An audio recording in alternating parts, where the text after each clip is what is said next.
Italy में G7 देशों की बैठक में हिस्सा लेने के लिए प्रधानमंत्री नरेंद्र मोदी भी आमंत्रित है।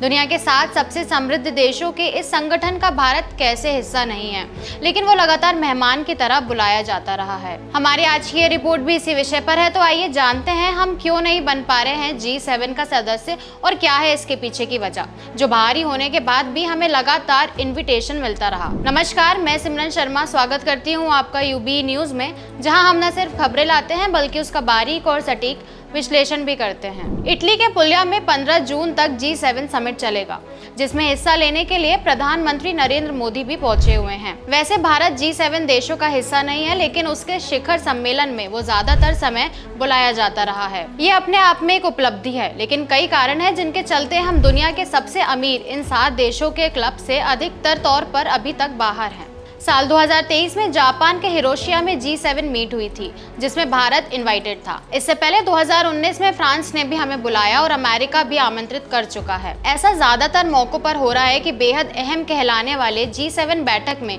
मेजबान देश भारत को ही गेस्ट की तरह बुलाते हैं। ये बात अलग है कि हमारा देश अब भी G7 के गुट में नहीं आ सका। G7 या ग्रुप ऑफ 7 दुनिया के कुछ सबसे समृद्ध लोकतांत्रिक देशों का समूह है, जिसमें America, United kingdom, Canada, France, Germany, Italy और जापान शामिल है। इन देशों का पहला जमावड़ा 70 के दशक में हुआ था, जब 2 लड़ाइयों के बाद दुनिया महंगाई और डर से जूझ रही थी। पहली बैठक में कई बातों को लेकर 7 देश समान ग्राउंड पर आए, जिसका फायदा भी दिखा।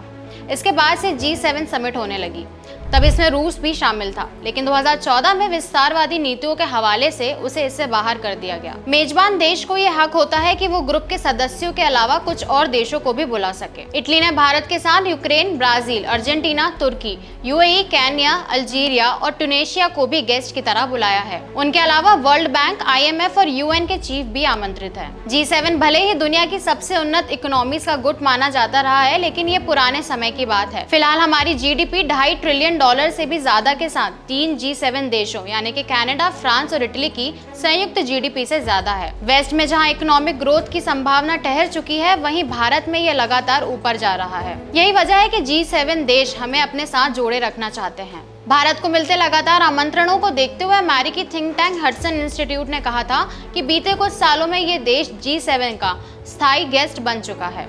फिलहाल यूनाइटेड नेशन सिक्योरिटी काउंसिल जैसे शक्तिशाली संगठन की भी ताकत उतनी नहीं रही। ऐसे में G7 से काफी उम्मीद की जा रही है, लेकिन भारत जैसे देश को बाहर रखना संभव नहीं है। यही वजह है कि UNSC की तरह ही हर बार इस गुट में भी भारत की सदस्यता की चर्चा छिड़ रही है। हालांकि फिलहाल ये मुमकिन नहीं दिखता, जिसकी वजह काफी हद तक भारत की अपनी नीतियां हैं। कोल्ड वॉर के दौरान भारत गुट निरपेक्ष आंदोलन का सदस्य था, जो सुपर पावर्स की आपसी लड़ाई से दूर रहने की बात करता था। ये कारण अब भी है। इस गुट से जुड़ने का मतलब होगा कि रूस या दूसरे ऐसे देशों से विचारधारा की दूरी आ जाना। भारत ये नहीं चाहता। इंडो पैसिफिक इलाके में हमारे संबंध G7 सदस्य देशों से काफी अलग हैं।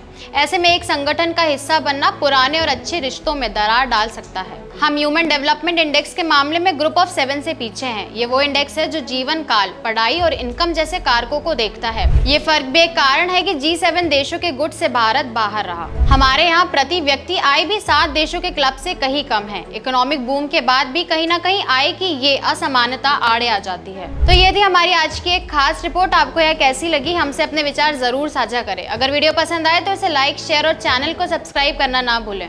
यूबी न्यूज आपके लिए लाता रहेगा देश विदेश से जुड़ी ऐसी और खबरें। तब तक के लिए धन्यवाद।